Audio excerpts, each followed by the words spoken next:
Let's imagine for a second it's the 1980s and you're the CEO of a retail behemoth. How would you capitalize on the success? If you said by opening some dental offices, you could have been running K-Mart. Hi, my name is Danny and this is Business Bits.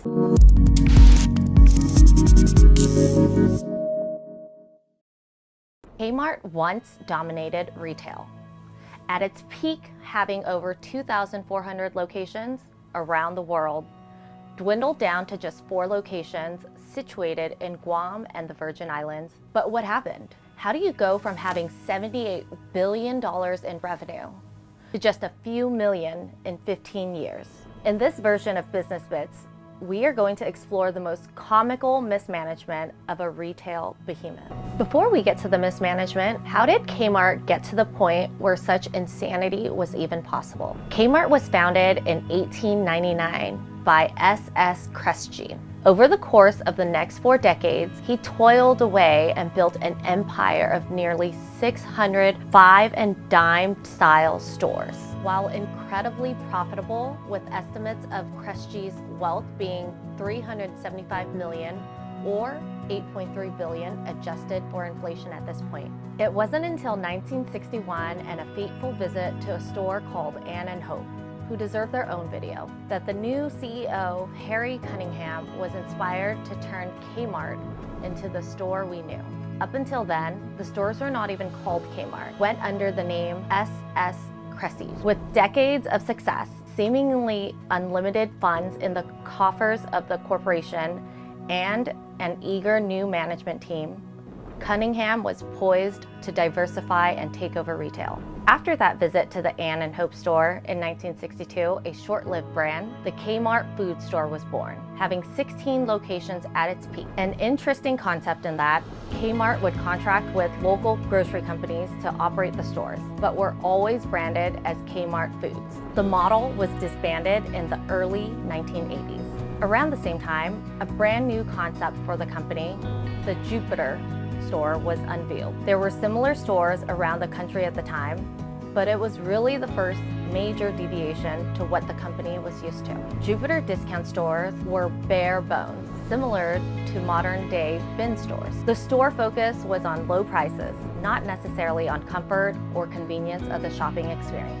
The Jupiter brand would stay under the K-Mart umbrella for 2 decades before eventually selling off in 1986, peaking at 76 locations. Seeing the success in the early days of the McDonald's company, in 1967, K-Mart decided to try their hand at fast food because why not, I guess? K-Chef was a standalone fast food restaurant that focused primarily on hamburgers, hot dogs, and French fries. This prototype at their Pontiac, Michigan location and peaking at 11 locations. Interestingly though, you could say that K-Chef never really disappeared, as most people remember the in-store food options most locations offered. But officially, K-Chef was disbanded in 1974. The late 1970s and early 1980s were a really weird time for K-Mart.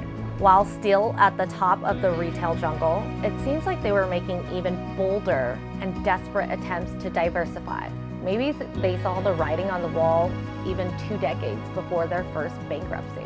Let's start with one of their shortest-lived experiments. In 1979, K-Mart unveiled U-Pack.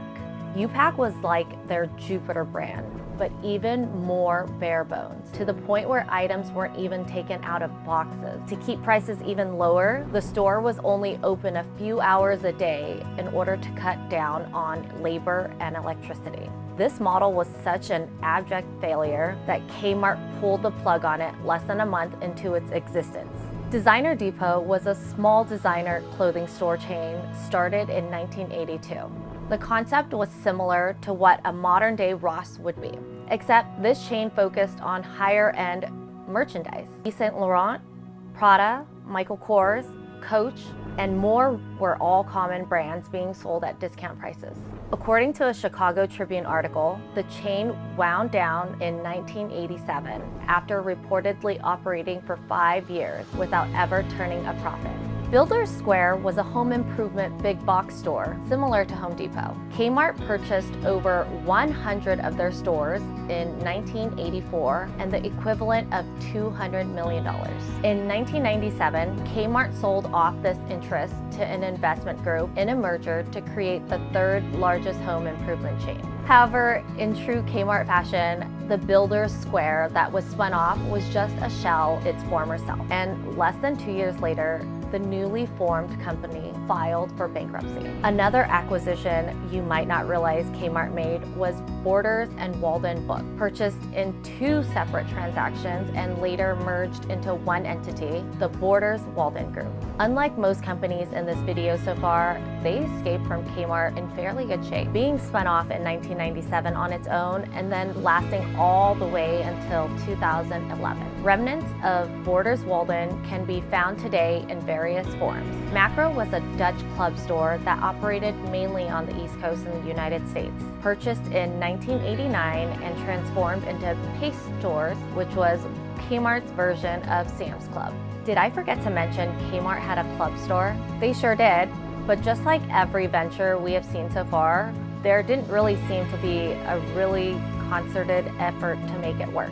All Pace stores were sold off to various entities in 1993, marking yet another failed venture by our heroes in red and blue. Around the time they were winding down their club stores, K-Mart made another purchase.